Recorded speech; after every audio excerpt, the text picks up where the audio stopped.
Hai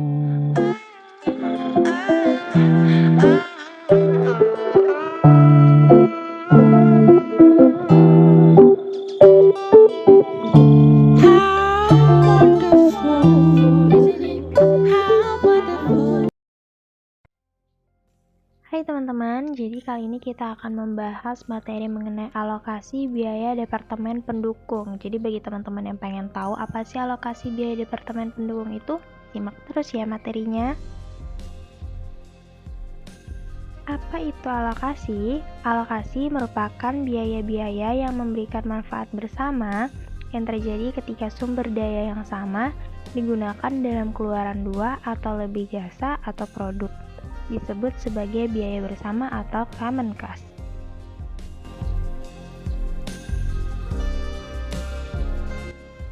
Selain itu, alokasi biaya merupakan salah satu isu penting dalam akuntansi manajemen. Bagaimana biaya-biaya yang terjadi dialokasikan ke objek biaya seperti produk, kelompok pelanggan, aktivitas, dan divisi. Perusahaan biasanya membedakan antara departemen operasi atau produk atau operating department dan departemen pendukung supporting department. Dalam lokasi biaya akan menentukan cara melokasikan biaya-biaya yang terjadi di departemen pendukung dan departemen produksi dan akhirnya dialokasikan ke produk atau jasa yang dihasilkan. Proses alokasi biaya ini memerlukan pemilihan dasar lokasi biaya yang tepat.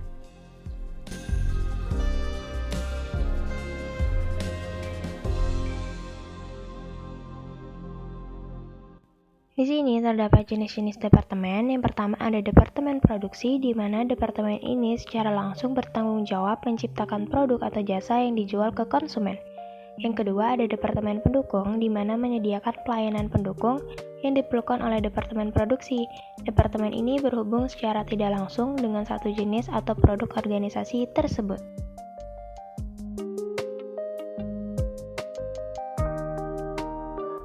Selain itu, terdapat jenis-jenis dasar.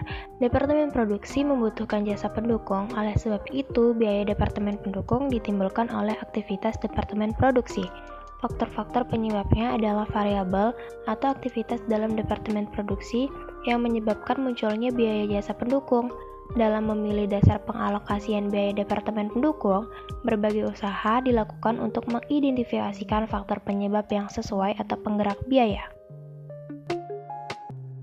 Untuk tujuannya, beberapa tujuan penting berhubung dengan alokasi biaya departemen pendukung ke departemen produksi dan akhirnya ke produk tertentu, yaitu yang pertama, untuk menghasilkan satu kesepakatan harga yang menguntungkan, yang kedua untuk menghitung profitabilitas lini produk, yang ketiga untuk memprediksi pengaruh ekonomi dari perencanaan dan pengendalian, yang keempat untuk menilai persediaan, yang kelima untuk memotivasi para manajer.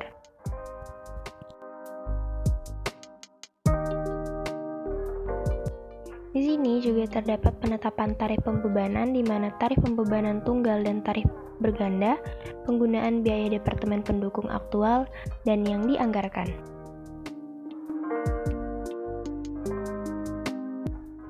Untuk tarif pembebanan tunggal dan tarif berganda, di mana tarif tunggal mengkombinasikan biaya tetap dan variabel departemen pendukung untuk menghasilkan tarif pembebanan, serta tarif berganda memisahkan biaya variabel dan juga tetap.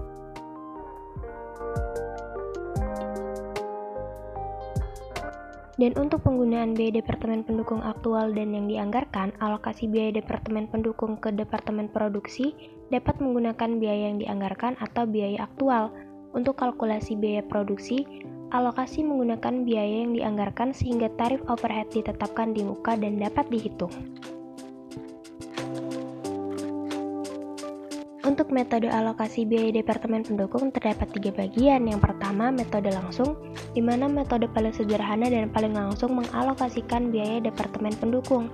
Biaya jasa variabel dialokasikan langsung ke departemen produksi secara profesional terhadap masing-masing departemen pengguna jasa. Yang kedua, metode berurutan. Alokasi biaya dilakukan setahap demi tahap, mengikuti prosedur penetapan peringkat yang ditentukan terlebih dahulu. Dan yang ketiga, metode timbal balik, di mana mengakui semua interaksi antar departemen pendukung. Untuk langkah-langkah pengalokasian biaya departemen pendukung ke departemen produksi, Yang pertama ada mendepartementalisasikan perusahaan, di mana di sini yaitu tiap-tiap bagian perusahaan dilakukan pembagian departemen dengan tugasnya masing-masing. Yang kedua, ada mengklasifikasi masing-masing departemen sebagai departemen pendukung atau departemen produksi. Jadi dilakukan pemisahan terhadap departemen tersebut. Yang ketiga, ada menelusuri semua biaya overhead perusahaan untuk departemen pendukung atau produksi. Sama halnya dengan mengklasifikasi departemen, pada langkah ini dilakukan pengklasifikasian terhadap biaya overhead perusahaan pada dua departemen tersebut. Yang keempat, ada mengalokasikan biaya departemen pendukung ke departemen produksi. Pada langkah ini dilakukan transfer atau pengalokasian dari departemen pendukung ke produksi.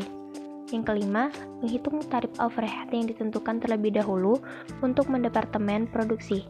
Setelah dilakukan pengalokasian biaya, maka selanjutnya menghitung biaya overhead yang mungkin akan dikeluarkan oleh departemen produksi tersebut.